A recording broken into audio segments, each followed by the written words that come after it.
Back to the football terrace. It's Straight Facts with Sava. How are you, mate? You well? Yeah, good. Thanks. Having a good week. Lovely jubbly. How are you? Yeah, I'm good. I'm good. I want to apologize. Anyone watching the playback's not going to care, but I'm sorry for being 15 minutes late. But there was a little bit of an emergency. I had to go pick my daughter up from school. And a lot of people are like, your timekeeping is a disgrace. Picking up my children means more than anything. So, yeah, I'm sorry about that, but I couldn't leave a 5-year-old stranded at school. I'm sorry that I'm late. I apologize to everybody that's offended by that. We did put a note up in the comments for you to see. So there we go. Lots to talk about today with 2 big Champions League games coming up tonight. I think both teams, for different reasons, must win this game. Arsenal don't want to have 3 defeats on the bounce. United don't want to be out of the tournament. We're going to talk Gary Neville as well. And I'll be honest with you, my personal feeling is right now, I think he's a bit of a disgrace. And he's a man that I have a lot of respect for. Some of his social projects, some of his political projects. Of course, what he did for me as a Man United player and captain, I love him. But I'm talking on one element. I think he's been a disgrace when it comes to VAR. We'll touch on that. But I wanted to start with your boys, Tottenham, because there's a lot of Tottenham fans I'm still seeing that are proud of the way you played on Monday night. They don't believe there's going to be any real change. And the way Dyer and co played when they came on shows that the system is going to prevail. There's going to be no issues. There are others that believe that Spurs could be finished this season from a point of view of being those title challengers and being right up there at the top. 2 days on, has your mind changed, first of all, about the approach to the game from Big Ange? Have you changed your mind? Do you think now maybe it was the right thing to do to play like that? Or are you still standing resolute on your thoughts on that? Staying resolute. Said this all along. If this had been Arteta, if this had been Ten Hag, if this had been Klopp, Pep, Eddie Howe, if any of them had done this, we'd all be laughing. We'd all be going, what are they doing? This is why you don't manage a big club. This is why you don't win things. It was Terry, I've never seen anything like it. I've never known a team. First of all, it's very rare you go down to 9, right? It's very rare. But you've gone down to 9 men, and I'm thinking to myself, just like, yeah, now go and do what the conversation I was having with Sam the few days before. I was saying, like, make it difficult for them. Make them break us down. Make them see that with 9 men, you can just sit in and cope.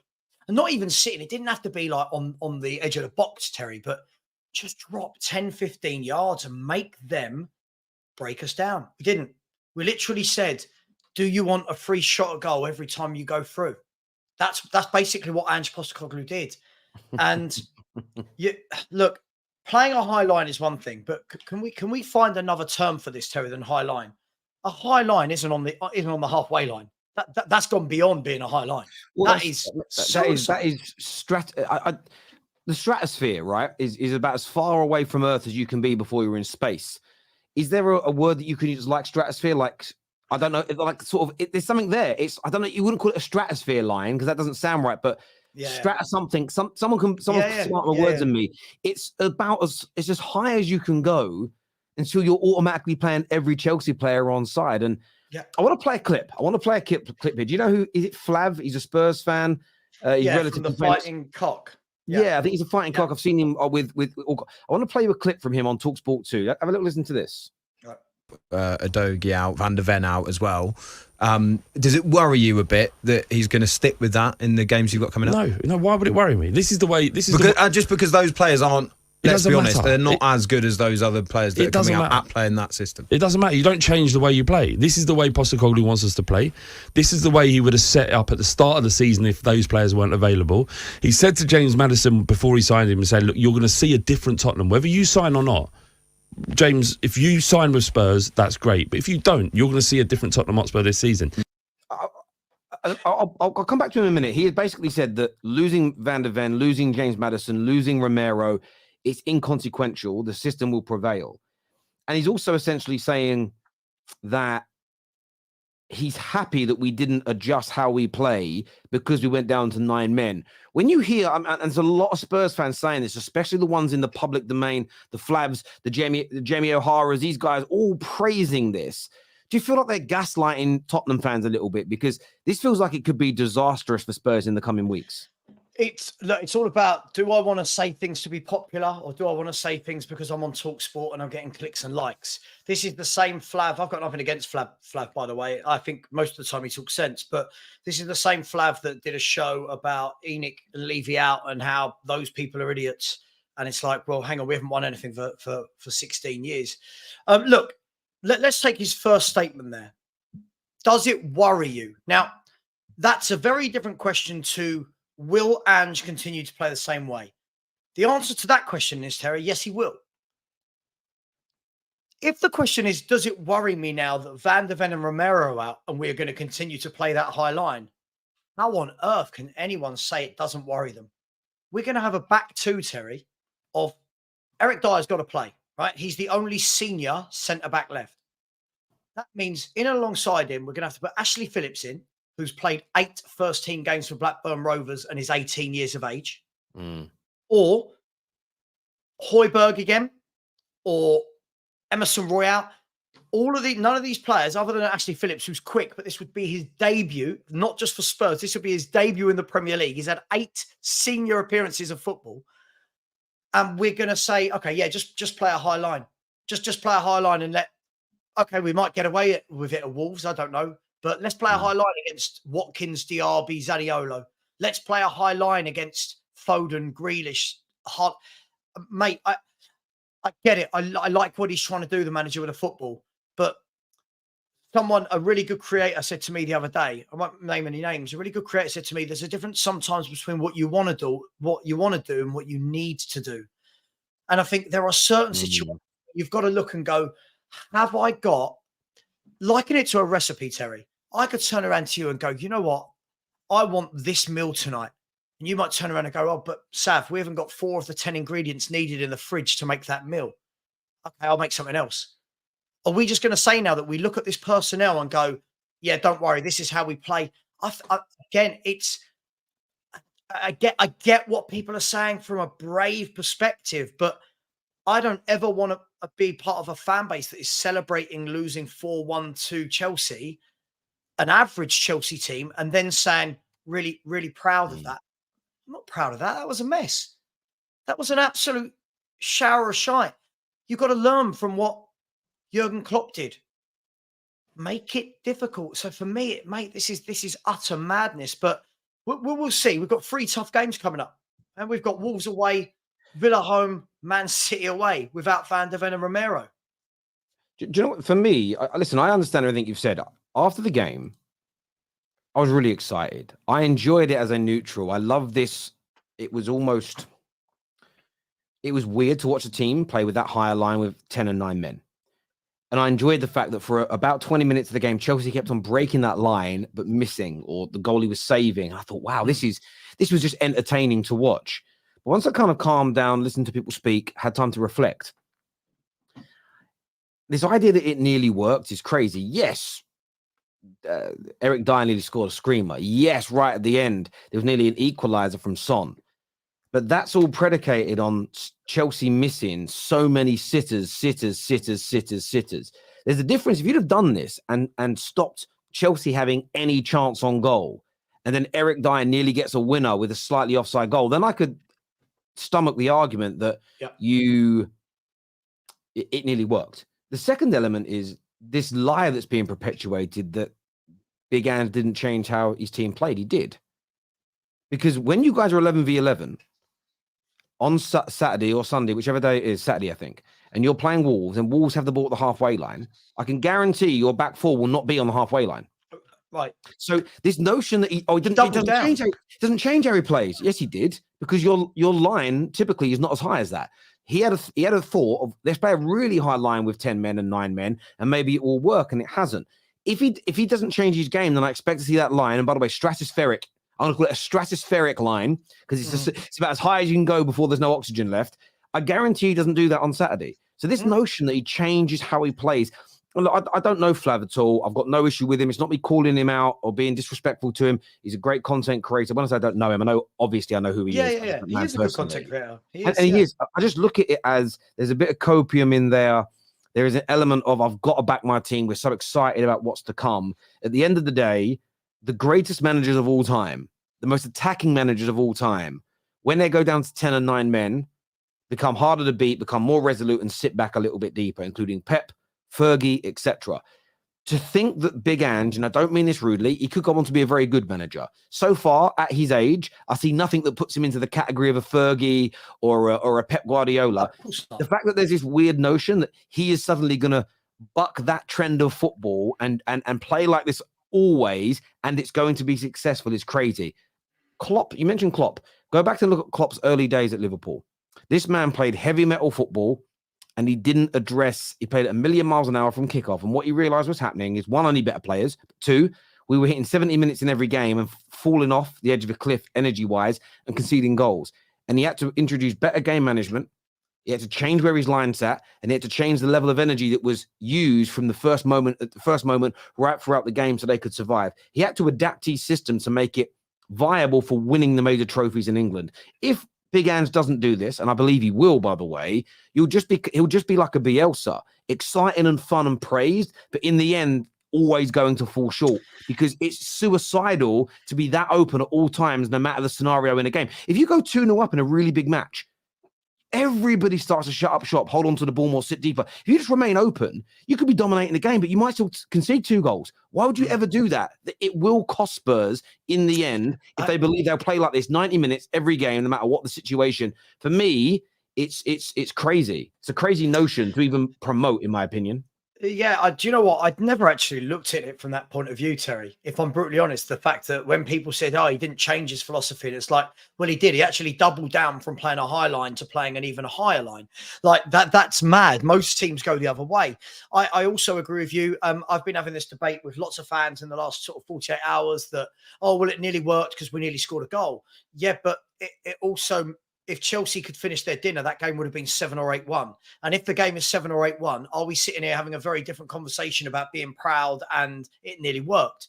For me, I thought the scoreline, flattered us in the end. I thought Chelsea had the better chances I don't think Chelsea had the better chances in the first half. They had the better chances obviously in the second half. Nicholas Jackson, it's really weird to say this, but he can't finish. I know he's got a hat trick, but if Nicholas Jackson was dangerous, he would have had 5 or 6 in that game. You know, all 3 goals, Terry, were an absolute carbon copy of the one before. It was all play the ball down the line, pull it back, tap it home. Yeah. Now, I had this debate with someone yesterday that disagreed with me, and it was a nice, friendly debate, and I saw their point. And it was, well, look, you know, even if we had dropped back 10, 15 yards, Chelsea would have still got in behind. And I said, yeah, I agree with that. But, you know, the difference is we play a sweeper keeper. So even if we had dropped back 15 yards, 10 yards, every time they go through us, they're already 10 yards further into our half, and the keeper's already 10 yards closer to them, and he can sweep up more. What we've actually done, and I'm going to show you this. I just showed this on Judge Mo's channel as well. What we've actually done, and for anyone that can see this here, right? This is a picture of Tottenham's line. If you can see that, right? Now, first of all, Terry, anyone would think that those blue shirts there in that 4 is a defense, wouldn't you? Right? You would think that's Chelsea's defense. Now, all I've said here is every single time that ball is played from whoever's got it through to all of those players, every single time that is done, right? We're literally saying, go on, you've got 50, 60 yards to run into it. Just go and have a shot. Now, the fact that they didn't finish their dinner has made that scoreline look respectable. But I need people to make it make sense for me. 1 week ago, it's Sava, your expectations aren't good enough. You need to get on the train. We can win a title. A week later, we're celebrating losing 4-1 because we were brave. Which one is it? Mate, this celebrating. Which one is it? Which one is it? I don't understand. Are we in a title race? I hear you. We're gonna praise failure. I don't know which one it is. Do you know what's crazy about it? Spurs fans are being used by the media. They are gaslighting Tottenham. Never have I seen a 4-1 defeat praised. unless it's FA Cup, a League Two team playing away at Old Trafford, and they keep it at 1-1 until the 88th minute, and then suddenly in the last 2 minutes of the game and 4 minutes of injury time, there's 3 goals scored in quick succession. It's like, oh, they've done so well for that amount of time. We'll praise them because they're a minnow. Spurs are no minnow. The fact that 2 red cards have barely been condemned, Romero's attitude has a little bit, but it's, oh, look what they're up against. They weren't up against poor refereeing decisions. In fact, they could have been down to 9 men much sooner in that game. They went 1-0 up and were dominating and started conceding chances ever before a man was sent off. And then they adjusted their team to make it easy for Chelsea. Chelsea were just messing up. And the amount of times they knocked balls over the top and they were just overhit. And if those passes over the top were hit properly, they would have been in another 5 or 6, 7 times. And if Spurs do, listen, Wolves aren't as good as Chelsea, in my opinion. If I guarantee you they don't do this weekend. And if Ange is true to his word and plays that high line, the stratospheric line, the halfway line, in all these games moving forward now, because that's the way you play football, I guarantee you Spurs get relegated this year. If you play that high line every single game, Spurs are getting relegated. The way it's been defended and celebrated, Spurs fans have been gaslit. And I get it. Everyone likes their club being praised. Everybody wants to be told, even when they lose, they're a brilliant side. Yeah. But you said it at the start, and I'll echo it. If it was any other team, if it was any other club, there is absolutely no doubt about it whatsoever in my mind. It would have been ripped apart from pillar to post by the mainstream media, by the pundits. They would have absolutely gone ballistic at the way in which the team was set up and playing. It's crazy. I've never seen praise for a defeat, by the way, from a team with one of the biggest turnovers in the world, with a squad in the last 2 years that spent nearly £500 million, being praised for losing 4-1 and getting their tactics wrong. It's genuinely crazy. And someone that says low relegated, I genuinely mean this. If they play with their defensive line on the halfway line for every minute of every game for the rest of this season, they lose every single match from now and go down. It will definitely happen. I mean, look, for me, you know, we won't do that. We won't play every game on the halfway line. Listen, I suppose more than anything, I think I'm in shock. I've never, in all my years of watching football, and I don't know if you have or if some of the older people in the chat have, but in all my years of watching football, Terry, I've never seen a manager go down to 9 or 10 men and double down on how high the line is. I've never seen it.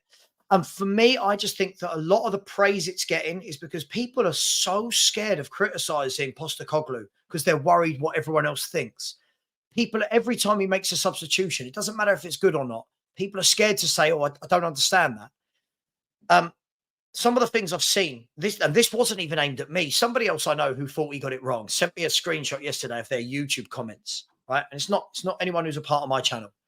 And some of the comments this person were getting, Terry, was mad. It was, you don't deserve Ange. You don't understand the way Ange plays football. We want a manager that is this brave. You didn't want Conte, so you've got this. And I'm sitting there thinking, wow, I've opened my YouTube comments. I've seen exactly the same. And I'm thinking to myself, it's not either or, Terry. I'm not saying you have to either do offside traps on the halfway line or play everybody in your own box.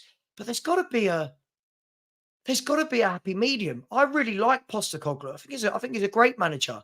But there's nothing wrong with saying if somebody gets something wrong. Equally, I'll give you the biggest example, Terry. When Pep Guardiola got the Champions League final wrong that they lost to Chelsea, right? Do you remember he dropped Rodri for that final? Yeah. Everyone said, "What are you doing?"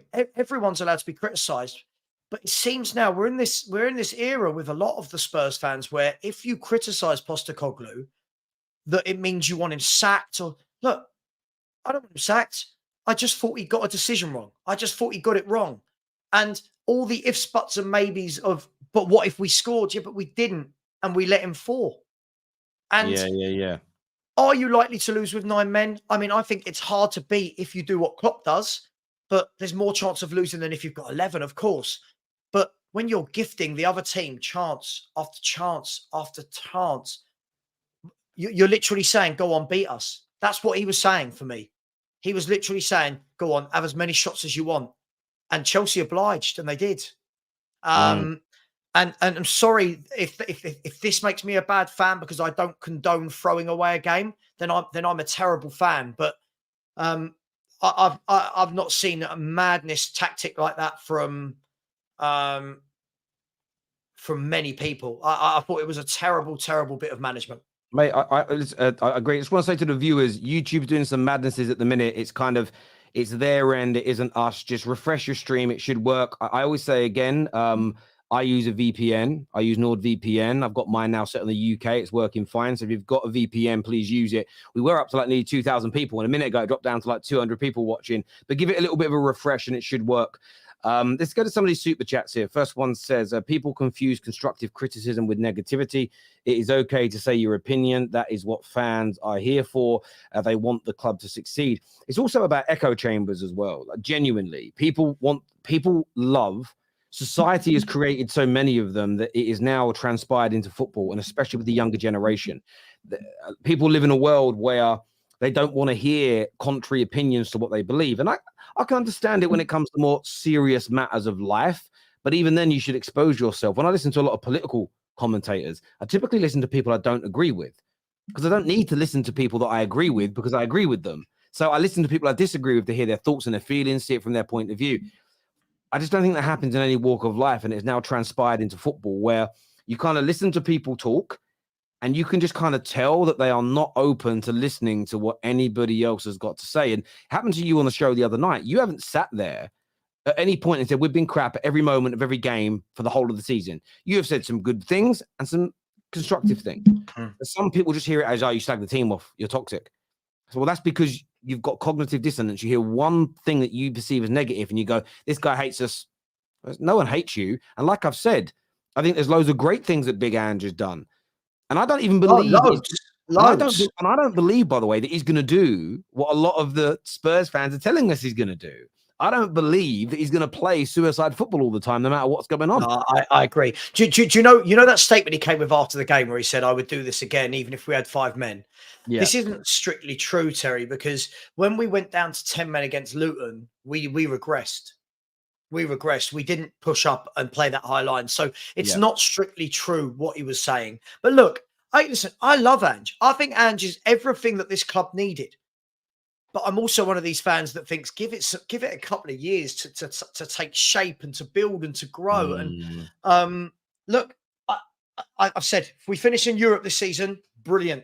If we get Champions League this season, phenomenal year from where we were. That's about as far as it goes for me. That's our limits, I think. But it's going to be tough. I don't know if you've seen, like, if you look at the table now, look how scrunched up it is. And then you look at who all the big boys are playing this weekend, Terry. Most of them should be nailed on to win. I know it's not always that simple, but Arsenal at home to Burnley. You know, Newcastle have got Sheffield United. Villa at home to Fulham. Liverpool have got someone else who they should beat at home. So this puts a lot of pressure on Spurs away at Wolves, because if you don't win that, all of a sudden with this many points clear at the top, etc. Now you're just 4th, 5th, 6th, 7th like everyone else. So that's why I say it's too soon. It's too soon. I hear you completely. I really do. And and this is why I've said to a lot of people, Spurs, people have called me out for being biased and said, well, you said last year that by about November that you think Arsenal could win the league. I said, yes, I did. I started to say they could win the league, but that's based on 3 years of progression under one manager. And we'd started to see real improvement from Arsenal from sort of the December prior to that. And they continually got better and better and better and better and better. This is literally 11 Premier League games in and 1 League Cup game, which you lost. It's 12 games in. 12 games. It's too soon for me to feel the same way. Not because I'm disrespecting Tottenham, but because I'm being honest to myself. But this is why the next few games are important, as you say. And I look at Man United as a barometer here, because we've been shocking this season. Shocking. The manager is on the edge of being sacked in many people's eyes.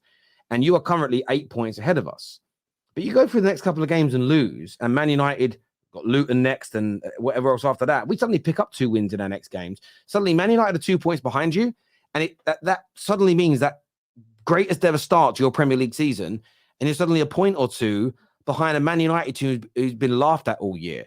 And that's why it's at these very early stages, you have to slow down, because if you're only 2 points behind Man United in 2 games' time, and we've had one of our worst starts in our club's history, and you've had your best, it just tells you how premature a lot of people were surrounding this situation. So I do think that element's key. So what did I say to you last week? Just Go on, quickly before you do the super chats, what did I say to you last week?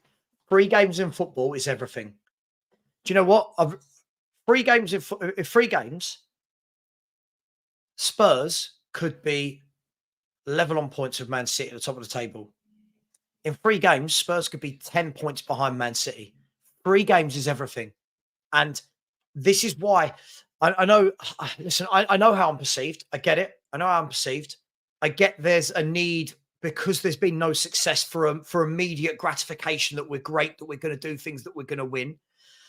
But for me, when we hired Postecoglou, I saw this as a project. It's what Spurs needed. Someone to come in, gut it all out, implement a philosophy. But what that means is year 1's not going to be great. Now, we started better than most thought, but year 1 is going to be like this. There's going to be games where we get battered. There's going to be games where we're doing really well. And for me, just let this season ride out. Get back into Europe in whatever form, whatever guise that may be. Go again in the summer. Then start putting some real expectations on. But all the fans that were straight away talking about title challenges and we only play once a week, I just feel that they've gone a bit Spursy. But they've gone Spursy, and I know people don't like that word, but they've gone Spursy with it. The game was Spursy. Oh God, yeah. Starting well, playing well, dominating, collapsing, sendings off, crazy tactics. It was very Spursy, but entertaining. And look, bounce back against Wolves, prove everybody wrong, go and win these games in the way in which everybody thinks they can. And it's a different kettle of fish.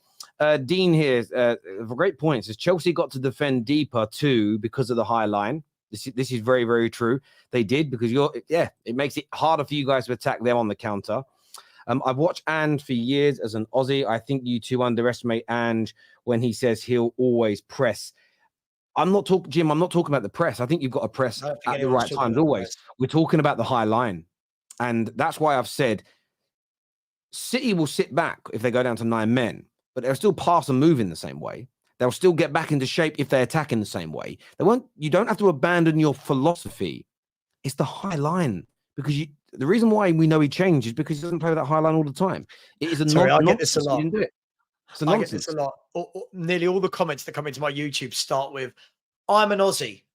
As an Aussie, I've seen Ange for years. You guys don't deserve him. You guys don't understand him." It's nothing. Do you know what? His nationality and his past has nothing to do with Monday night.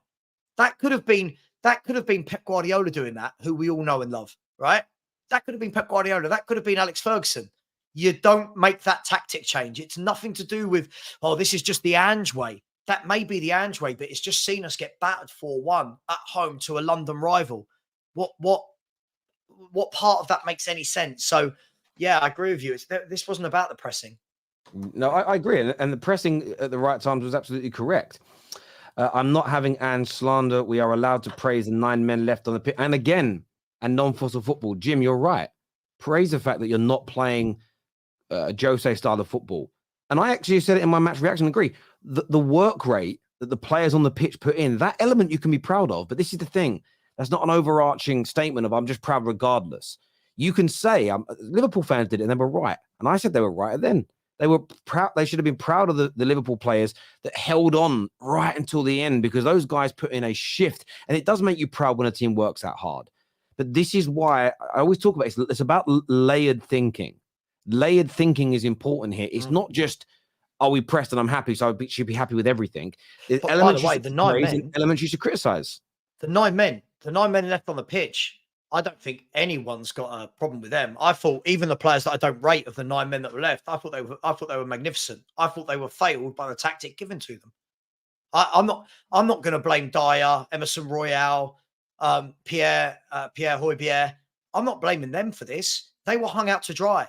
They were told camp on that halfway line, and then every time they look back, they're picking the ball out of the net. That's not their fault. I don't think and it's not negativity over one loss. Listen, Terry, I said to you last week, sooner or later, Spurs are going to lose a game.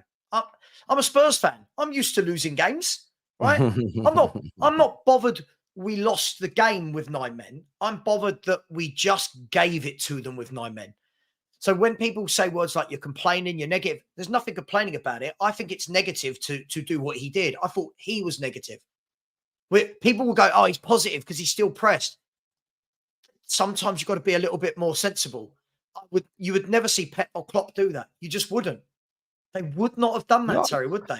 I hear you. I just agree. I think I get where Jim's coming from with the super chat, but there is the greatest managers of all time get criticized. This notion that you can't criticize, I do think it's wrong. This is for you, Sav, from Robert. He says, Sav, do you think Spurs will beat Wolves? I think we've just made it 10 times harder for ourselves. I would have said that with our back line intact, yes. Without our back line intact, I think, again, we've just leveled the playing field. Is Maddison fit? Again, I think if you take James Maddison out of the team, you lose so much. We're going to have the most makeshift of back fours you've ever seen on Saturday. So I don't know. Listen, I think if we can win that, here you go. I'll say this. If Tottenham Hotspur beat Wolves, it will be our best win of the season.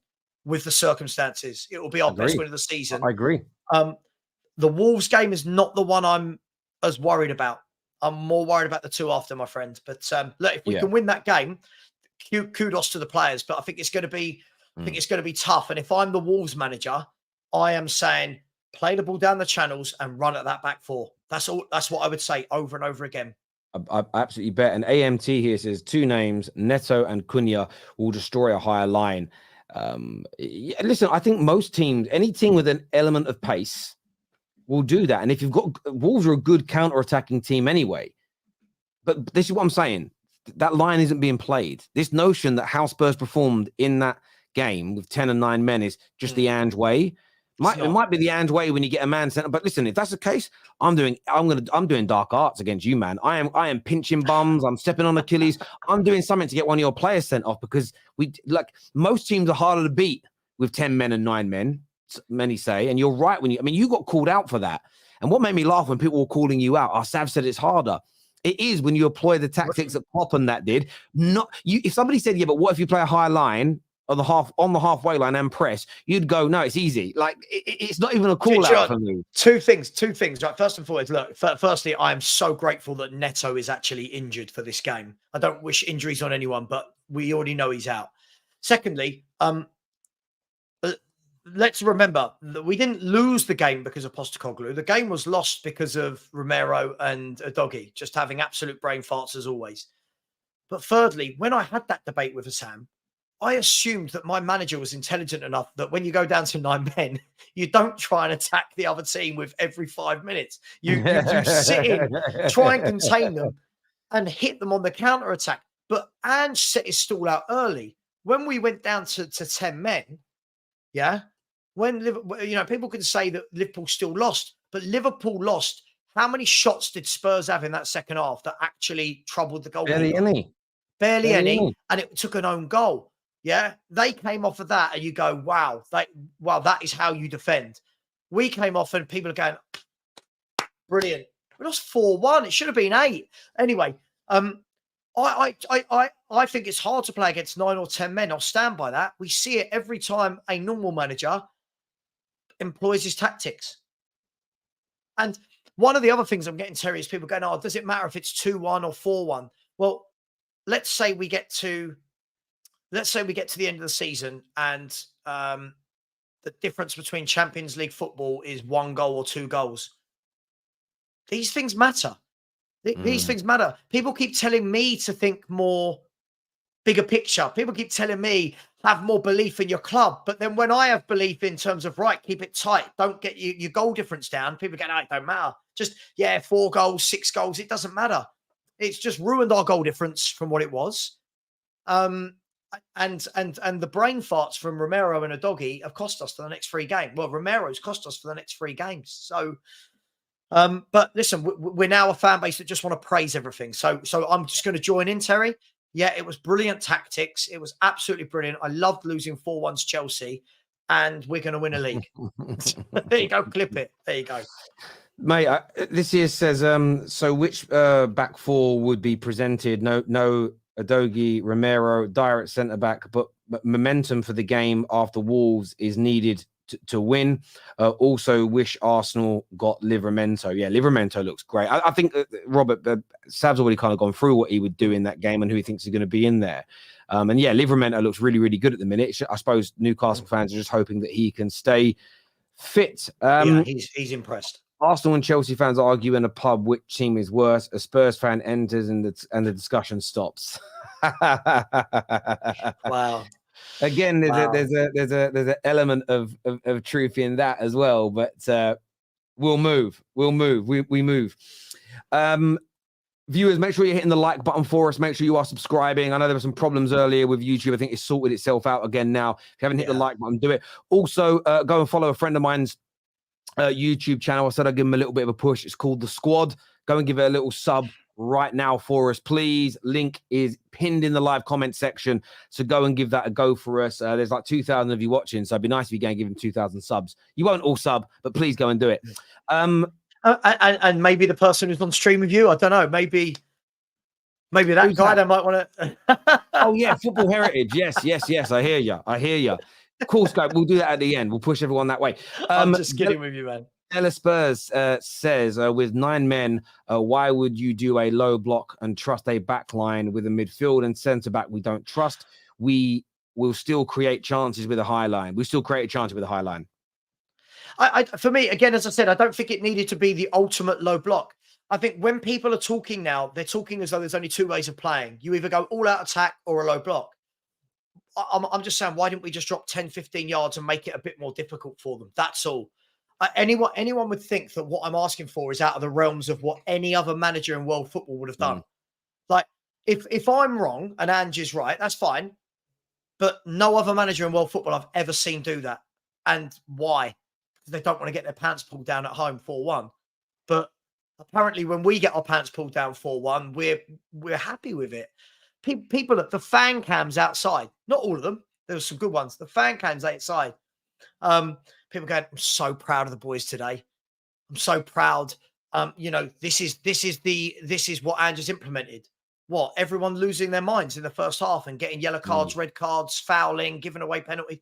What? That, we're not allowed to talk about that. Yeah. Look, our disciplinary is horrific. Mate, I hear you on that. We've got a few more super chats here. First one says, I was scared Sav might slap young Dan at some point during Monday's stream. Well, that'd be hard considering one's in London and one's in Florida, with Dan pulling those faces. And on top of that, this also goes on to say, what was your thoughts on young Harry's optimism? Looks like he's doing the rounds on Twitter. Yeah, obviously young Daniel and young Harry still think they can win the league. I mean, I'm not going to answer this for you. I know you don't have a personal problem with these people. You just disagree with their opinions. That's what it is. Look, I love young Dan. I love Dan. I think you've got to have these young YouTubers coming through as Spurs fans. As all fans, right? You've got to have that next generation coming through. The difference is he's not seen as much football as I have. So, when he's sitting there going, oh, I've only experienced the bad times. It's like, mate, you haven't experienced the bad times. In the 16, 17 years he's been alive, he's seen Spurs get to Champions League more time than ever.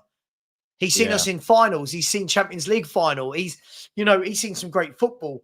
Look, Dan's a great guy. I've got nothing bad to say about Dan at all. But I can't sit and watch Spurs fans come onto these shows and just tell every other fan base that we're winning a title, mocking our fan base, really. And then what will happen is the moment that they think Postecoglou is not being backed, they'll go, oh, see, it was Daniel Levy. It was this. Well, hang on, which one is it? So, look, they're great. They're good guys. I don't know Harry. I don't know Harry, but he is funny. Yeah. Can we talk about the fact that Van De Ven got injured because VAR took so long to make every decision? Legs called down. The added time was ludicrous. Yeah, look, there's a lot going around about that now. A lot of people have jumped onto this bandwagon that it's VAR's fault that the player got injured because they're getting cold. Look, I don't know either way. I don't think you know either way. None of us know either way that's definite. Look, at the end of the day, Van De Ven makes a lot of recovery tackles. Sometimes when players are running, their hamstring can go. Sometimes it happens. Could it be because of all the standing around that the players aren't as warm as they should be? I think that's a stretch. If I'm brutally honest, I think the players should be keeping themselves warm. I think the players should be stretching. Pardon the pun. But look, it was going to happen at some point that one of Van De Ven or Romero got injured or suspended, and it's happened all in one game. So, yeah, look, bad times, but look, VAR is just a disgrace anyway, my friend. So that's my take on it. I hear you there. I mean, that's quite a good segue, really. We've got a few more super chats that we'll go to that came through that are more about VAR. It's a really good segue into VAR because it has dominated the headlines a lot recently. I'm a little bit disgusted, if I'm being honest with you, with Gary Neville, with Jamie Carragher, with the pundits and the media that, calling Arteta unhinged, essentially attacking anybody that is calling out the inconsistencies. It's almost like they're not listening to the managers. They're not listening to the fans. Forget everybody that says that there's a conspiracy against my club, because that, in my personal opinion, doesn't exist. I do not believe the FA, the referees, whoever it may be, the lizards that run the world are getting together and saying, let's screw Arsenal or let's screw Man United. I don't believe it's sinister in that way. But what I do believe and what I can see with my own eyes is a lack of consistency. And just in the game the other night, and I spoke about this many times, I've still not seen any mainstream media out there talk about it. Jackson was given offside for obscuring Vicario's view. Yeah. But yet, no VAR check at all for this, which is much closer, with the ball hit with more velocity from a more acute angle. And when you say that this one was also offside, you actually get laughed at because people enjoy the fact that Man United conceded. So that's an example of many. And Spurs will have some in their favour. Arsenal will have some in their favour. And I agree with the notion that we need to call this out even if we win. We need to call this out even if our team benefits. But seeing the likes of Gary Neville say that it is dangerous for the clubs to release statements complaining about the inconsistencies or the failing to follow process, not drawing of lines, openly admitting that sometimes referees don't send players off for 2 yellows because they don't want to ruin games and spectacles, protocols not being followed.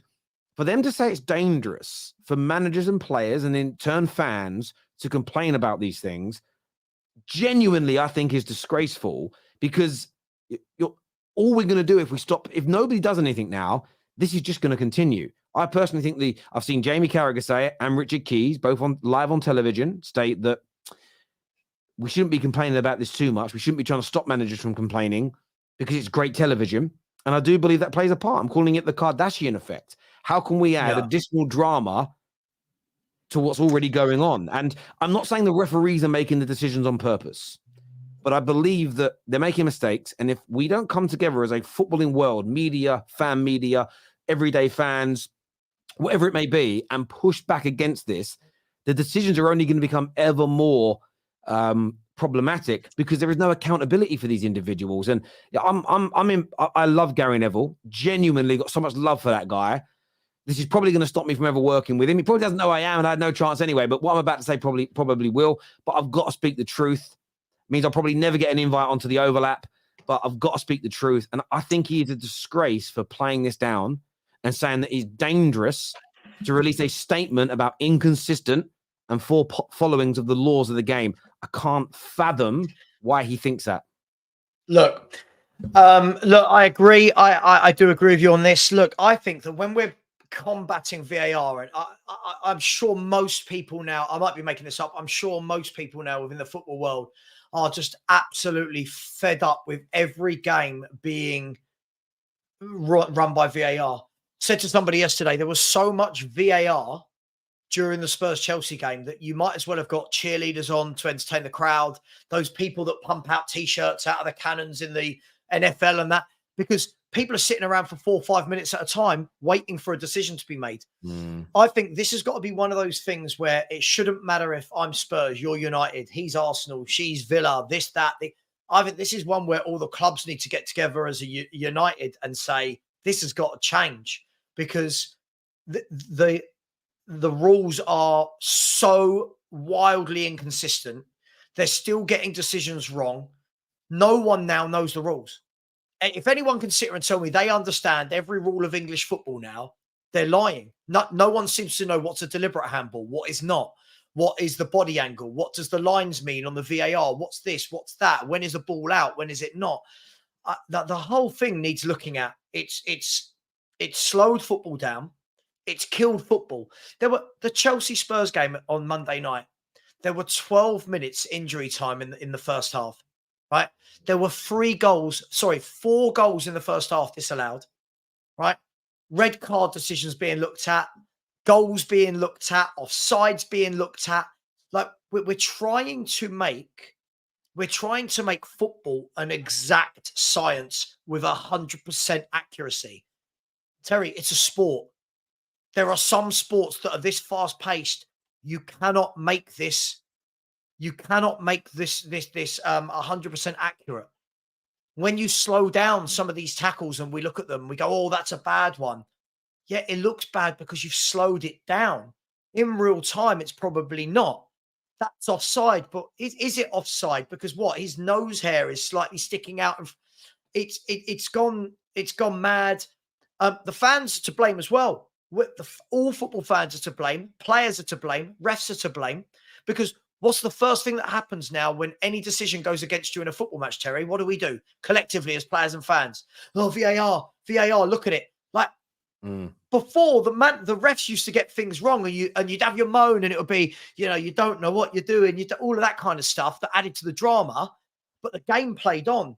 Now, stop, 4 minutes, VAR having conversations with themselves, absolute baffling conversations about angles and videos. And we're trying to slow down what was a very passionate, vibrant, quick game.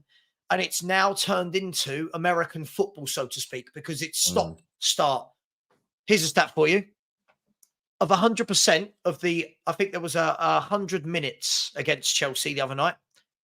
Of that 100 minutes, what percentage do you reckon the ball was in play? As in the actual football being played? 39%. 43%. But do you want to know why, though, I went for about 39%? What I will say about that, though, even that's manipulation, because that's about the average that the ball stays in play anyway. Does that make sense? And that's why, 45 minutes of play each half. It's why rugby match is 80 minutes, but it lasts longer than any football match does, because they stop the clock every time these things happen. And I understand the stop-start.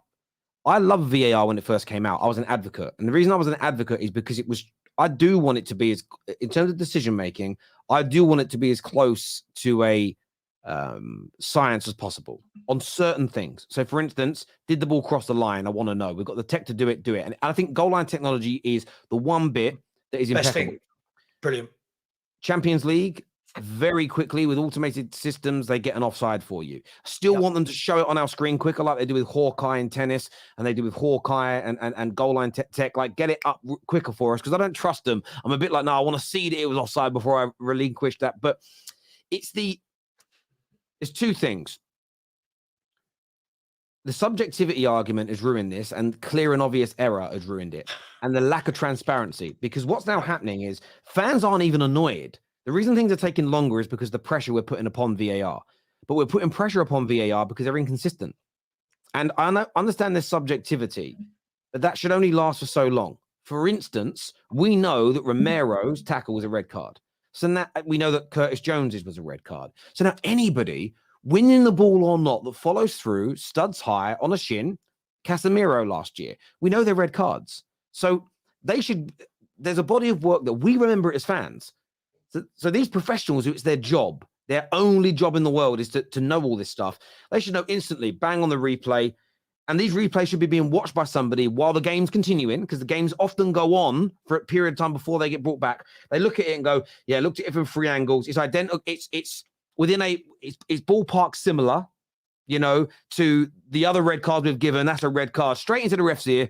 We as fans, we see one replay and go, well, that's a red card, because of how many we've seen like it. It should be that quick and easy. And I genuinely mean this, and people will say I'm arrogant. Put me in the booth with them, and I guarantee you I'll get this process sped up, quicker and more accurate, because you just go by the precedent that's been set. Then you get consistency. Then the players and fans collectively understand what isn't a handball, what is not a red card. And then you put transparency. You interview them. Well, Romero touched the ball. Why is it a red card? And you say publicly on TV, it doesn't matter if you win the ball. It's about the force on which you win it. And if the after force is so powerful that it could potentially break a leg, you're going to be sent off. You only have to say it once and everyone goes, fair enough. But it's the way they keep it all behind closed doors and quiet. And there's always this speculation and problems because it's all cloak and daggers. It is so simplistic to fix. I think the concept of it is good. And when it first came out, I enjoyed it. But since Howard Webb's got involved, they don't overturn enough of the right decisions. And this clear and obvious thing, none of us know what clear and obvious is because we don't know what the ref has and hasn't seen. And they never tell us. So it's almost a case of, did you see Romero make contact with his shin? I didn't see anything. Then we know it's a clear and obvious mistake. If it's, I thought it was, but I didn't think it was too, the referee says, but I don't think it was there was enough force. Then don't even bother to look at it because the referee has seen it and gone, I'm fine with it. Maybe you only change it if the referee didn't, remember back in the day, you'd see a player hit someone in the head and the referee and the linesman missed it. And they'd get a retrospective ban, maybe, but as fans, you'd be annoyed because they missed out on it. Yeah.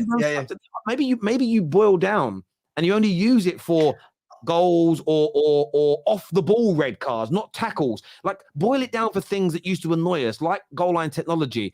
But for me, it's the fact they don't use their own precedents they sent. So the ball going out, Newcastle Arsenal the other day. Exactly the same situation with Man United and Brighton, 2 different decisions. That is going to cause carnage. It's going to cause carnage. Do you know the funny thing for me? Yeah, listen, I agree with all of that. The funny thing with this is VAR was brought in to squash all controversy, right? And it's actually made every single game more controversial. Yeah. I kind of liked it when back in the day. I kind of liked it where some you got, some you didn't, but it was human error. When it was human error, I was never one that was like, oh my God, the referees are awful. It was like, yeah, some you get, some bad decisions they don't, some you get. Now what you're seeing is, I mean, look at the Arsenal-Newcastle goal. I mean, I'm not going to debate whether it was or not, right? I'm not going to debate. I don't really care. It's not my team. Terry, during that VAR check, it's literally finding ways to how can we rule it. But this isn't about it being Arsenal or Newcastle. I'm just using that as an example. There was one a couple of weeks ago with Brighton versus Villa as well, where it was literally, how can we rule out this goal? Right. First of all, could you check the offside, please? Okay, we'll check the offside. Now, could you check the ball hasn't gone out, please? Okay, we check that. Can you check a handball, please? Okay, we'll check that. Can you check there wasn't a push in the back? I mean, we're looking, we're trying 4 ways to disallow a goal. Yeah. It's absolutely maybe they've crazy. got to bring in an element of what tennis has got. So, for instance, like the checks are the same, but the checks can only happen when an opponent wants it to. So, for instance, say that goal goes in and it's given in real time, it stands. But Arsenal, because they've got monitors there, they go, we want that looked at.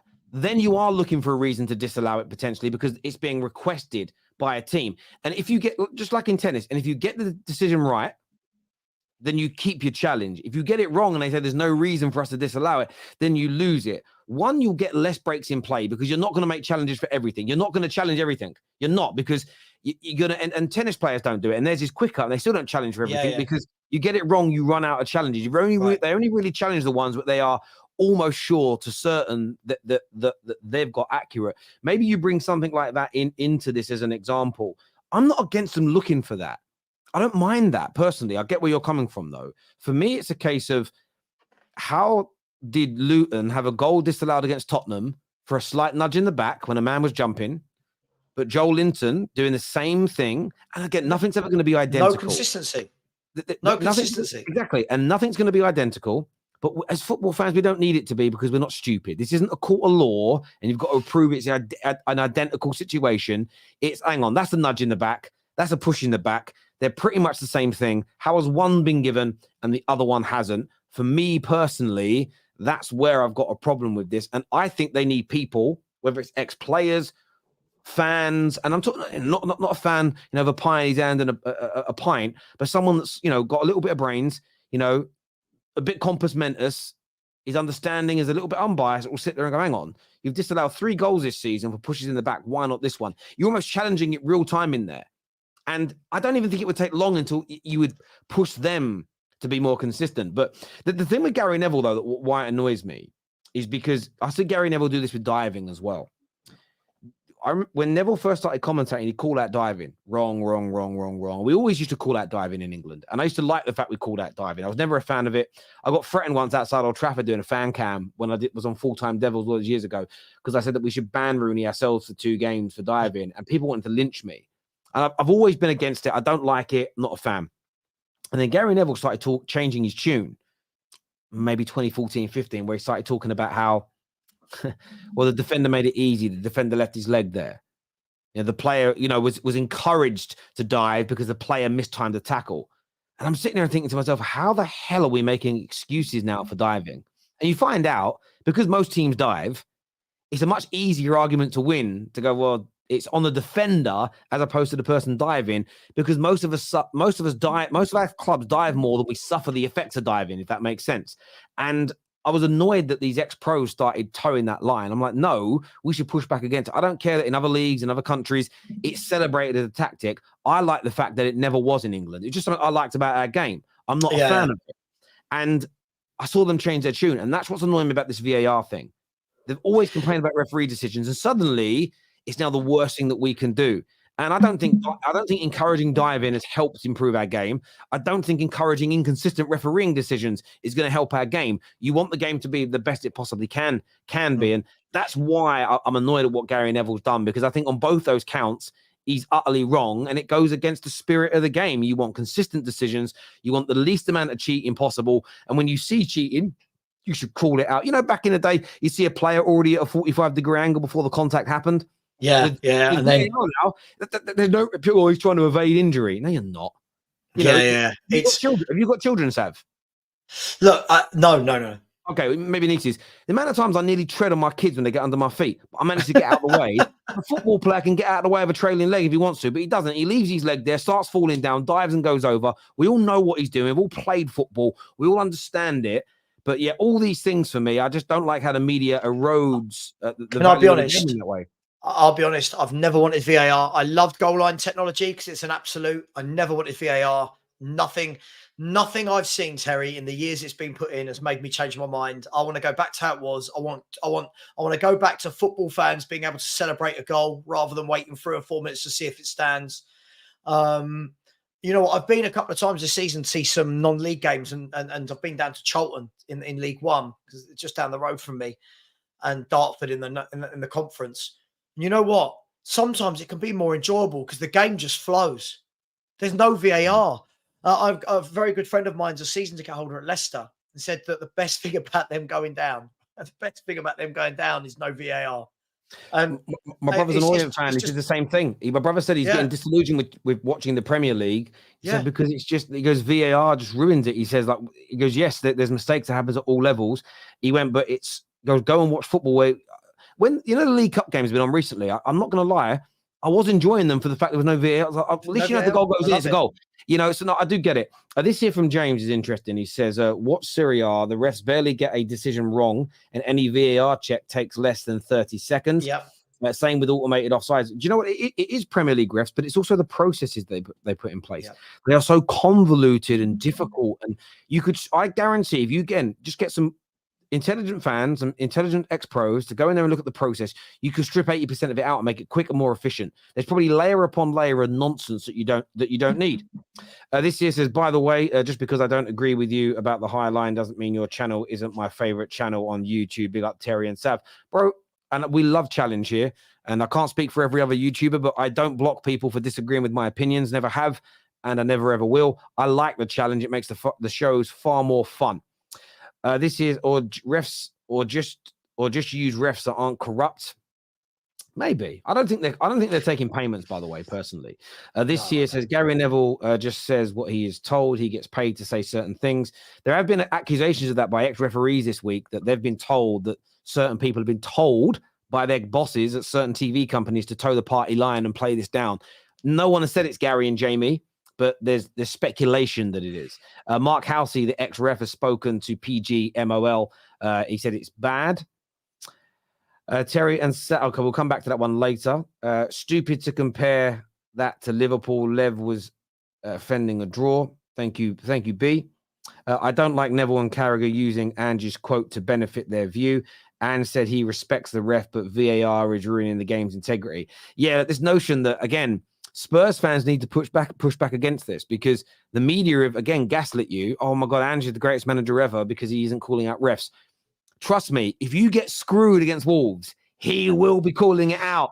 He will. He won't just go, mate, it's football. He will call it out, the same as you will all call it out, and he's damn right to. Yeah, time will tell with that one. It's easy to say that we shouldn't ever say anything about refs, but if we get through the season without him saying anything, then he's held his word. We'll see. I think it's really difficult because I saw one of the comments just now in the chat from Mama Flossie was spot on, and it said, nowadays football, for something along the lines of nowadays football fans are spending more time talking about VAR decisions than they are the actual football game. And it's true. Whatever, come on here, go on, Big Six, any channel, any football channel you go on, Terry. Nearly all the debate now is, was it a penalty? Was VAR right? VAR cheated us. VAR hates us. VAR this. VAR. I want to get back to just enjoying the games of football, and like when the ball is in play for 43% of the game, it's just embarrassing. It's embarrassing. Like, come on, let's get back to football as it was. There was never these issues before. I hear you, mate. Why is it the Champions League rarely make referee mistakes, but the people running it, it's clearly corrupt, not buying world-class tech to keep friends in jobs? Yeah, I think that element of, if you call that corruption, that's more nepotism for me. And maybe people are lining their pockets. Maybe the tech we use, there's money being made. There's something going on. It's why wouldn't you want the best? You're right, sir, CFC. You're right, my bro. Of course, Spurs fan doesn't want VAR. Almost everyone agrees that they got every decision correct in that game, made the game fair. All is needed is consistency. I think it'll get better. Hang on. Not perfect, but better. Hang on. Let me in here. First of all, I agreed that VAR got every decision right in that Chelsea game. This is again, I think when fans like this put this in, they don't know me, right? I'm the least biased football fan there is, Terry. I hate VAR for whatever Premier League game I watch. I thought they ruined the Newcastle Arsenal game. I thought every game I watch is ruined by VAR. The Man United Fulham game. How on earth we're giving offside for that goal? It's embarrassing. VAR is killing football. This is nothing to do with Spurs getting them or not getting them. I was somebody that advocated, when Crystal Palace scored the other week. Against Spurs. And they were like, oh, Ayew handled it. Oh, that's a goal. Play on. That's a goal. Just give the goal. Play on. And people at that time were going, oh, you want goals to go against us. I don't want goals to go against us, but I also don't want every single goal in football to be ruled out. Like, you remember a few years back, Terry, they implemented that it was meant to be benefit of the doubt to the striker, and they wanted to see more goals. Now they've made it that it's not the benefit of the doubt to the striker in any way, shape, or form. And they're trying to get exact lines. So it's got nothing to do with me being a Spurs fan. This is me being a football fan. I just think VAR is the worst thing that's ever been implemented into football. Just my opinion. That's all. I hear you on that. Zach says, how can you be incompetent when you have VAR? It does beg a belief that you can see a replay and still get it wrong. It's crazy to me. It's crazy. Agreed. Has anyone else noticed that after the Champions League games, we barely mention VAR? VAR in itself isn't the problem. It's the PG, MOL.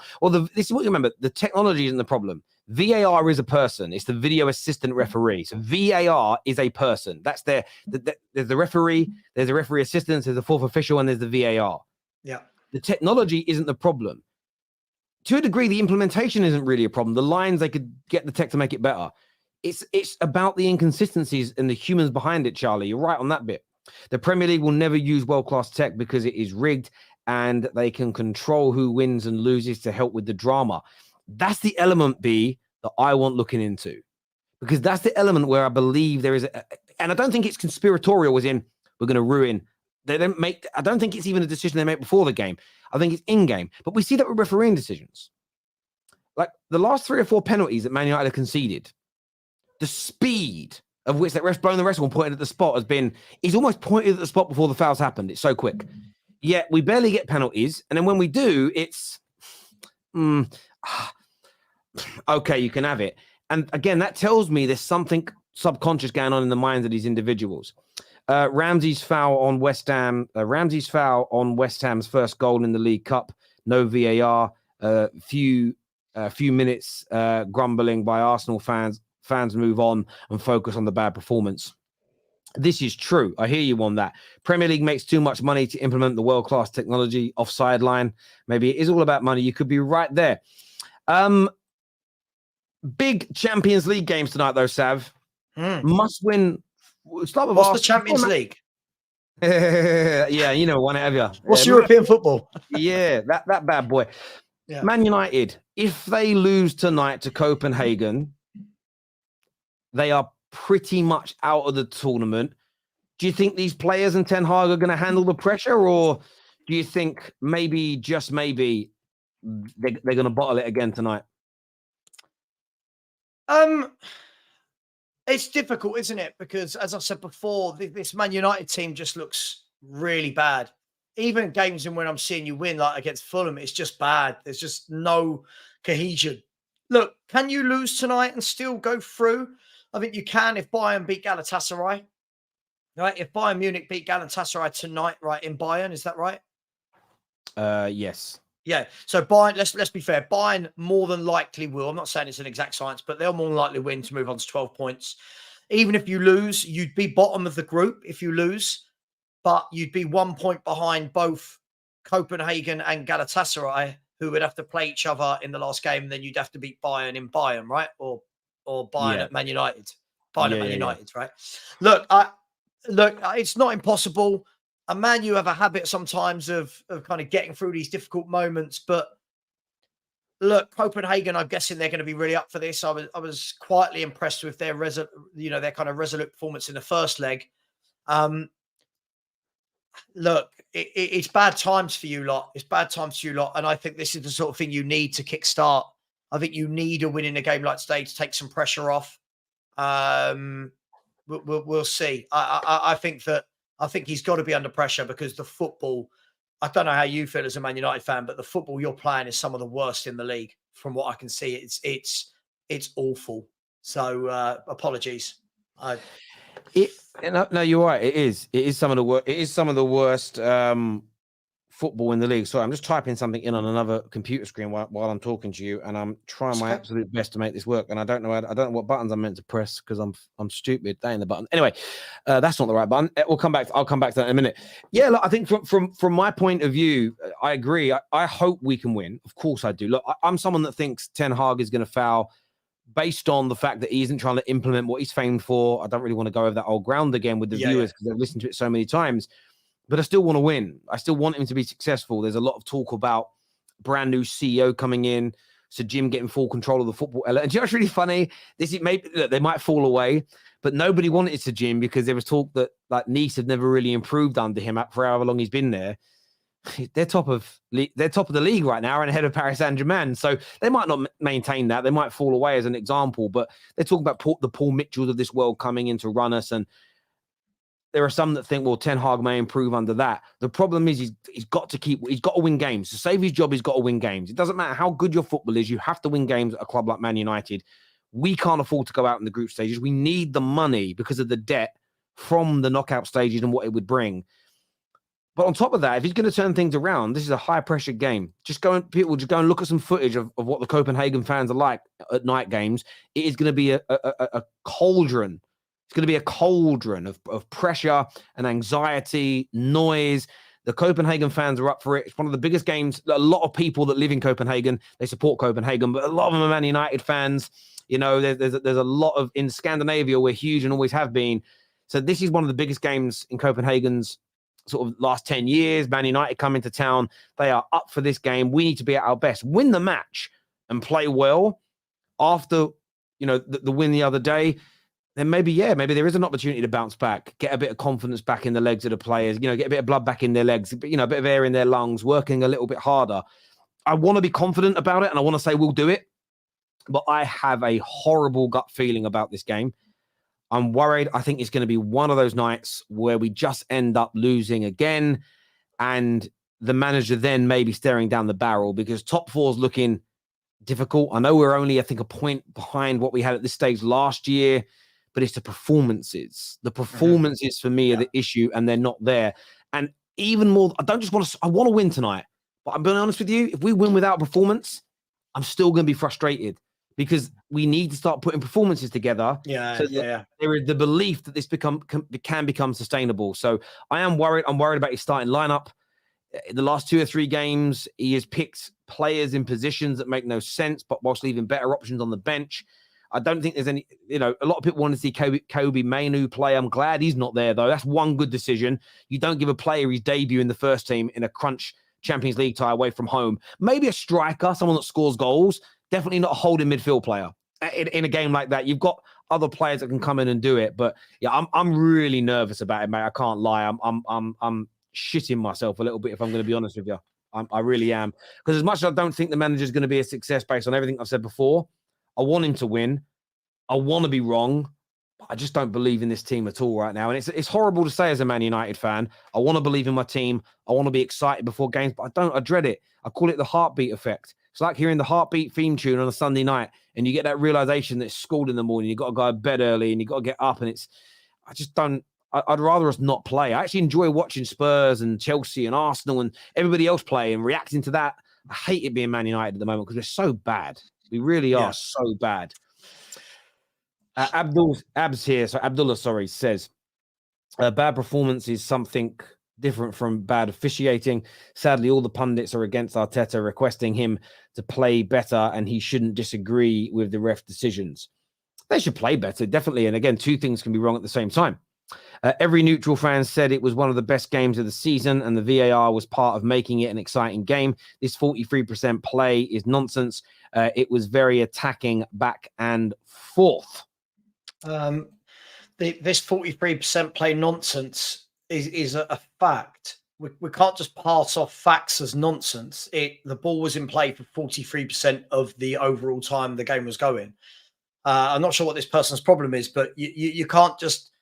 I'm sure it was entertaining for neutrals because everyone likes to see games like that when they're not your team.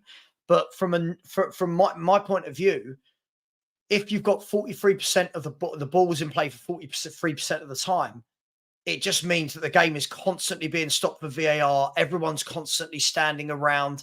If that's what football fans want, that's fine. But this isn't what football used to be, Terry. This is not what we grew up watching. What we're watching now is a dramatic sport now where nearly every game you'll have Spurs fans complaining about the game from the other night because of VAR. You'll have Arsenal. I'm not saying it's right or wrong. You've got Arsenal fans complaining about the VAR results at Newcastle. Newcastle fans saying that Havertz should have been sent off and that VAR was wrong. You've got VAR from your game. VAR. It's all we talk about in football is VAR. We might as well change the Premier League to the VAR league. That's what we're becoming. So if fans like that like it, cool. I liked football. I liked watching football. I liked it when the game was not stopped for, Terry, 4.5 minute stoppages. Mate, listen, I agree. That's a third of half time. It's mental, mate. Totally agree. Totally agree with the amount of time it takes. Jim here says, what's your ideal Man United lineup for this game? Obviously Onana in goal. He's actually been a little bit better recently. Just bear with me. I'm just looking at it. I want to make sure it's available. I'd go with Wan-Bissaka right back, Dalot at left back, even though Reguilon's available. In the middle, it's got to be Varane and Maguire. It has to be those two that play. I'd go 4-2-3-1. I'd have Amrabat and Eriksen in the middle. Bruno in the 10. I would put Mason Mount on the right. I wouldn't give Anthony another opportunity. I would have Garnacho on the left, and I would start Højlund up top. That's probably the best I can make the team as of right now. I've dropped Anthony and I've dropped Rashford. They just haven't been nowhere near good enough. And let's try and feed some opportunities into Højlund. If we can feed some opportunities into that boy, we'll score goals. We just don't. Honestly, I was watching Darwin Núñez miss those chances against Luton. And as funny as it was, I'm sitting there thinking, legit, you give those chances to Højlund, we score. If Højlund gets Jackson, the buns of chances Jackson gets, Højlund is bagging goals for fun. He's a good finisher. Just for one reason or not in the Prem, we've limited him to barely any opportunity. Champions League, in the games he's played, he's had a number of opportunities, and he's one of the highest goal scorers in the tournament. So give him goals, that boy scores. And I think that's probably the best team we can put together as of now. Hassan says, you say VAR is killing the game, but Romero's red wasn't caught until the review. It wouldn't have been called without it. You obviously don't want to pause the game, but you want a fair outcome. Yeah, look, I mean, I'm not saying every decision is wrong, but that's for the referees to be better. The referee should have seen that in real time. Can I ask you a question, though? It's hard to see everything in real time. If they looked at that, though, and within 30 seconds said, yeah, based on our rules and our laws and our consistency, ref, you've got, I know you missed it, but you've got to go back and send Romero off, follow through on a tackle. If it took 30 seconds, I don't think people have the problem because it's done quickly. And the problem is it's the 4-minute breaks at all this angle and that angle and slowing it down. And it's like, we as fans go, that's a red. And if we're not even trained, and we are right. More than anything, right, do you know what? Bang on. If they limited every VAR decision to 30 seconds, and if you can't work out in 30 seconds, scrap it, right? I'm all for it. My big thing is this. They spend 4 minutes or whatever talking, then send the ref to the monitor. Why not just send the ref to the monitor in the first place? Like, I don't get it. It's all so... And the way the process now is, they always go if they go to the monitor, you know they're getting a decision. So just give the fucking decision. Yeah, just give it. So that adds another minute to the process that you just don't need. Now you're right. Speed it up, be consistent, and nobody will moan about it. Well, not nobody. 90% of people will not hear the heartbeat effect was real. It was. Youngers don't get that. No one watches TV anymore. Before we speak Arsenal. Terry and Sav, just one question off topic. Who is your top 3 Premier League midfielders of all time? Had a debate with a mate. Mine is Scholes, KDB, Gerrard. Who would be your top 3 midfielders of all time, Sav? Centre mids? Yeah. Oh, Jesus Christ. Hang on, this has put me on the spot.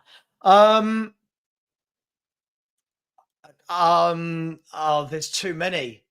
You'd have to, you've got to try and find a little spot for Vieira in there, haven't you? I thought he was a man mountain of a centre midfielder. Question for Scholes, for Keane, for Gerrard, for De Bruyne. I think Rodri will be. David Silva has got to be in that conversation. What a midfielder he was. There's too many. I don't know. Sorry, man. I think there's too many. Lampard for his goals has to get a shout.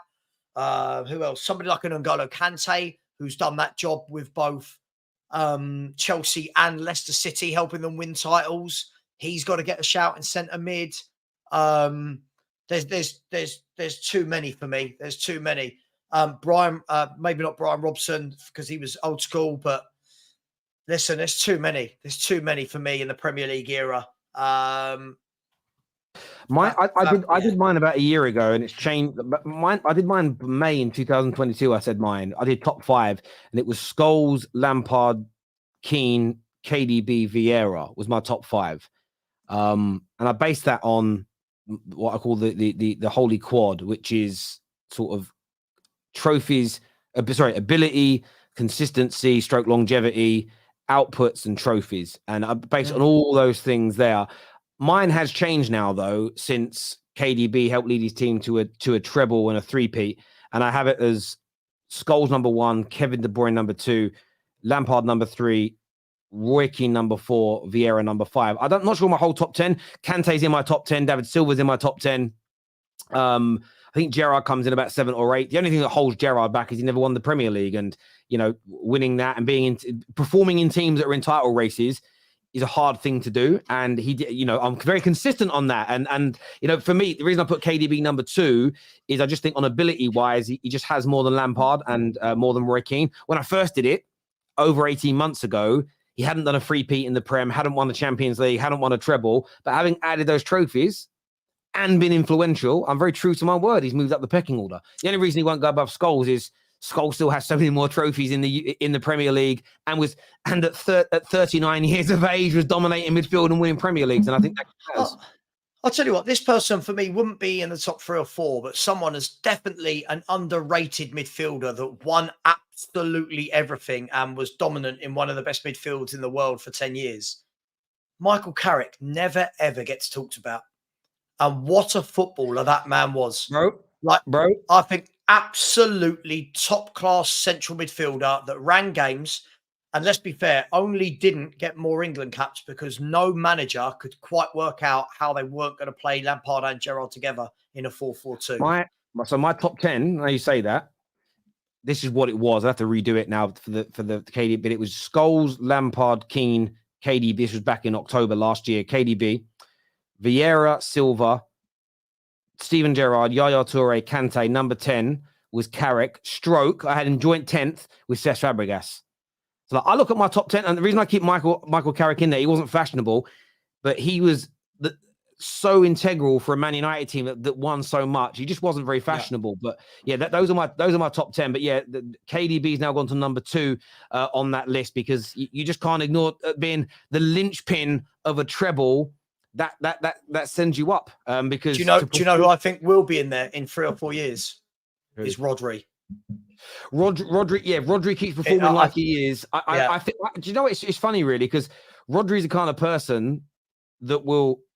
Again, you got Yaya Toure in there. Some people say that Yaya Toure should be above Steven Gerrard, but he'll probably come in and push the Fabregases and the Carrick out of the top 10. But he's probably going to jump in and be higher than 10th. He's probably going to jump in, and he could end up being around that 8 sort of. Will he go above I think he could go above a Vieira. He could go above a David Silva. On my list, he could go above a Gerrard, because the man's won so much and he's brilliant and he scores goals as well. Viewers, let us know yours. On where do I put Yaya Toure? Yeah, Yaya Toure comes in number 8 for me. Comes in number 8 on my personal list. Starlord says, I'm back in Ten Hag to turn United around. Well, Starlord, listen, brother, I hope and pray that you are right. Arsenal also have a big game tonight. They are top of their Champions League group. A defeat wouldn't send them out, essentially. But if they lose 3 games on the bounce, I do see their fan base having a catastrophic implosion. Not catastrophic for me or you, but for them, most certainly. How important do you think it is that at home against Sevilla, they put a performance in, they score some goals, they get the 3 points, and they kind of put this really poor week, results-wise, behind them? Yeah, look, I think for any club who's got the aspirations that Arsenal have, if you lose a couple of games in a row, you want to bounce back with a win. Let's be brutally honest. As much as I'd like to sit here as a Spurs fan and say I see Sevilla winning this game, I think Arsenal should have too much for them. I think Sevilla are in a bit of transition with a new manager. They've got a lot of older players in their team as well. I think Arsenal will have too much for them at home. But yeah, really important. I think... Look, I want to talk about this not as Arsenal, because if I say it as Arsenal, I'll be called a salty Spurs fan. I think if any manager of a club at that ilk loses 3 games in a row, the fan base does start going into meltdown. They will, and some might say rightly so. I think the difficulty will be if they lose tonight, it won't just be that it's 3 games in a row, Terry. It will be that one was in the cup, one was in the league, and then one was in the Champions League. So it would be now you've failed 3 games in a row in 3 competitions. Yeah, I see Arsenal going through that group. Look, negative first. If they lose tonight, Sevilla win, then it puts them on 6, and then Sevilla on 5, and then depending on the Lawns PSV game, you could have all of them on 6 or 5, right? Yeah. Arsenal win tonight. It's for me pretty clear qualification. I think they should win. I'd love to sit here and say Sevilla are going to do them, but what I watched in the first game, Sevilla, I don't know. I thought they huffed and puffed. I don't know if they've got the real quality to break down Arsenal away. So I think Arsenal will win it, and I think they need to win it, because we know their fans. Their fans will go into meltdown if they lose this tonight. So I think they need to win it for them. No, you're right. They do, and as you say, they won't be in major danger. They've got this is the middle 2 games for them are the hardest 2 games I would say in their group. But it's that pressure, and it builds up. And when you've got a big fan base, and when you've had a club who's been there before, they don't want to be going into this weekend's game on the back of another defeat. It's the last game before another bloody international break. It's the worst kind of games to lose. There is a bit of pressure on them tonight. I think they'll be okay. I'm looking at their team now, their predicted lineup here on who scored. They have it down as being, sorry, where's it gone? Yeah, they've got that down as, Martinelli and Nketiah, Saka up top, Vieira, Jorginho and Rice in the middle. I know that's frustrating the living daylights out of Arsenal fans having that midfield. I still don't understand why Zinchenko just doesn't get put in midfield for Jorginho. For Jorginho, you play Rice in the number in the DM role, and then you put Tomiyasu in the left fullback position, because Zinchenko spends most of his time in the middle anyway. You've got holes in the midfield, so just backfill it. Honestly, for me, it's kind of weird that he doesn't do that. I don't understand it whatsoever. But yeah, I do think it's must win tonight. Looking at their Champions League Group B, they are top. However, a win for Sevilla puts them on to 5 points. It's PSV are at home tonight against Lens. if Lens win, who have not lost so far in this group, they go above Arsenal. Then it's Sevilla 1 point behind them. And you go into those last 2 games, and then suddenly you're not able to rotate. You know, they've got their home against Lens, and then they're away against PSV. They just don't want to put that extra pressure on themselves. Win tonight, go on to 9 points, and you're pretty much qualified. You never know. PSV the other team might draw, and then suddenly you're 3 points clear at the top, and you'll be 6 points clear of third place, which basically means you've qualified and you've got a better goal difference. You can rotate a bit for those last few games, rest some legs, because those last 2 games come just before the sort of festive period and whatever else. So I do think it's really, really important for Arsenal to win tonight and to blow the cobwebs away off the back of the defeat. It's always nice when you lose to have a game 2 or 3 days later to win, blow the cobwebs away, get back into that kind of winning feeling and mentality. The fan base energy gets up, and you go to that next Premier League game. And who do they play at the weekend as well? They play again. They're at home to Burnley. It should be a very simplistic win against Burnley, but you don't want to go to it in the pressure of they always got a must win, but you don't want the normal pressure to be there. Plus, we can't lose 4 on the bounce, can we? Going into an international break, you just don't need that. No, of course you don't. And look, that's the biggest praise I can give Arsenal, that they're too big to lose 3 games in a row. It's the same way. Look what happened when Man City lost 2 games in a row. The whole world starts going, oh my God, Man City aren't the same, blah, blah, blah, blah. But they bounce back. I think Arsenal will do the same. I think Arsenal will do absolutely the same tonight. Listen, I think Sevilla have got some good players. I'm looking at their results here. They draw a lot of games. I mean, in the last 1, 2, 3, 4, 5, 6, 7, in the last 8 games, they've drawn 5 of them, won 1 and lost 2. You know, so we're talking about a team that's won like 1 in 8 games here. I truly believe that they should win tonight. So yeah, I think they will. I won't be putting them in my ACCA or anything like that. But I think they should win tonight. Had a good two ACCA wins last night. So I'd share that. Good. Nice. Yeah. Right, So I think they'll win. We've actually got something new we're launching on the Terrace very soon. We'll be talking about on the show either tomorrow or Friday, which is it's not like an ACCA. It's kind of like bingo, but for when you're playing a football match. And it's just really fun because you haven't got to do anything. You haven't got to think. You just buy the card and what's on there is on there. And if certain events in games happen, you win. And I'm actually, I like that, but I haven't done an ACCA in a while. I got burnt a few years ago on one. I needed Middlesbrough to draw a game, and it would have won me like £14,000 off of a £1 bet. I like doing those mad ones where you do like 30, 40 fixtures and you stick £1 on it. Oh, and no, it was I go the other way. So I go and a bit more, right? I go with a little bit more money. So I normally do like £100 on the ACCA, but 4 teams to win. That's what I had last night. What did I have last night? Atletico Madrid to win, Porto to win, RB Leipzig and Man City half-time, full-time. £100 at 9-1. So, you know, when you get those coming, it's nice, but you've got to follow it up the next night. And I kind of need to put Arsenal in, but I just can't. Like, I just can't do it. So no, I hear you. But mine had about 30 results in it, and they were like, it was one of those Saturday afternoons. This was even before I was covering like the top 6 teams. It was a good few years back now. Really, it was even longer than I thought. All going my way, barring one, and Middlesbrough were losing 1-0. It got into the 88th minute, and they equalised. And I started hyperventilating. Oh my God, I'm going to win £14,000 off of a £1 bet. And while I'm getting excited, I don't know, it was on Sky, and they went, and we're going back to the Riverside. And they went 2-1 up, the fucking bastards, in the 97th minute of the game. I couldn't believe it. Isn't £14,000 how much you make per stream on YouTube, though? I've heard some rumours. If I made that much, I'd stream for 6 months and then retire. Like, I wouldn't keep doing it. I would be gone in 6 months. It's crazy. Some super chats here. First one from Jim says, would love Lamella to what? To coerce. Coerce, right. Sorry, I've never read that. I know the word is, never read the word before. Coerce Arsenal into some Reds like he used to do back in the good old days at Tottenham. Might just be wishful thinking, though. Of course, as a Spurs fan, of course you want Arsenal to lose. Did you see the news about 20% United owner Nick Trains? No, I didn't. I didn't see anything about that. I'll go and research it. But yeah, I know nothing about that, Steve. But I will go and have a butcher's, mate. Listen, Sav, always a pleasure to speak football with you, mate. It really is. To the viewers, I want to say thank you all. I know YouTube played up a little bit earlier on today. I say a good friend of mine's launching a channel. There's going to be some really great stuff on there. It's called The Squad. Please do me, if you respect the Terrace, as I know you all do, please go and follow it now. Please go and subscribe to it as well. It's going to be some amazing content on there. Really good guy. So go and subscribe to that now. It's called The Squad.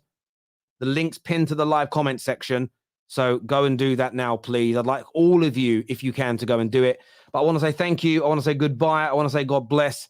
And I'll be seeing you all again very, very soon.